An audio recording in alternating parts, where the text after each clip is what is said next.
आज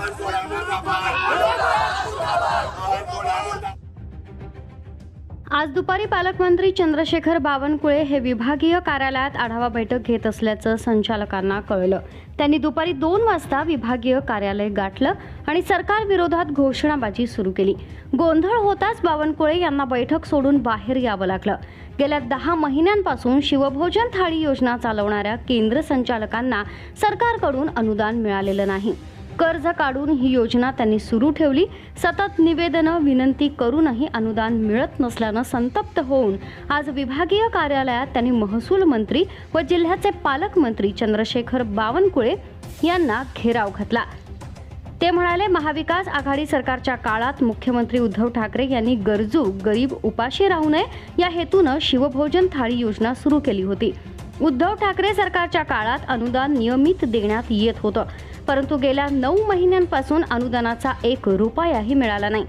जिल्हाधिकारी, अन्न पुरवठा अधिकारी सर्वांना निवेदन देऊन झाले, परंतु कुठूनही सकारात्मक प्रतिसाद मिळत नाही। नागपूर जिल्ह्यात 213 शिवभोजन थाळी केंद्र आहेत।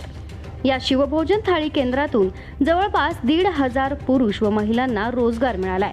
एवढंच नव्हे तर दररोज 25,000 नागरिकांना जेवण दिलं जातं।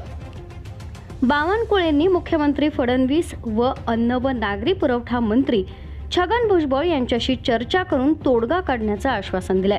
मात्र त्यानंतरही केंद्र संचालकांचा शासनाविरोधी घोषणा सुरूच होत्या।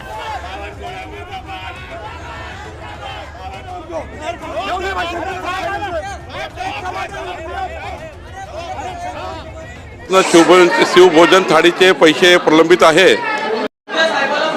काही ठिकाणी 4 महिन्यापासून आहे, काही ठिकाणी 6 महिन्यापासून आहे।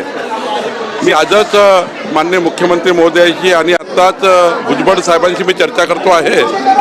मला वाटतं की लवकरात लवकर यांना पैसे मिळतील याचा पुढाकार मी घेईल, कारण मला आज या ठिकाणी विभागीय आयुक्त कार्यालयामध्ये संतप्त भावना या शिवभोजन थाळीच्या आमच्या लाडक्या बहिणींच्या आहे। मोठ्या प्रमाणात आक्रोश आहे। काही लोकांनी कर्ज काढलेलं आहे, तर निश्चितपणे शासनाने लवकरात लवकर यांना त्यांच्या कामाचे पैसे दिले पाहिजे, शिवभोजन थाळीचे पैसे दिले पाहिजे।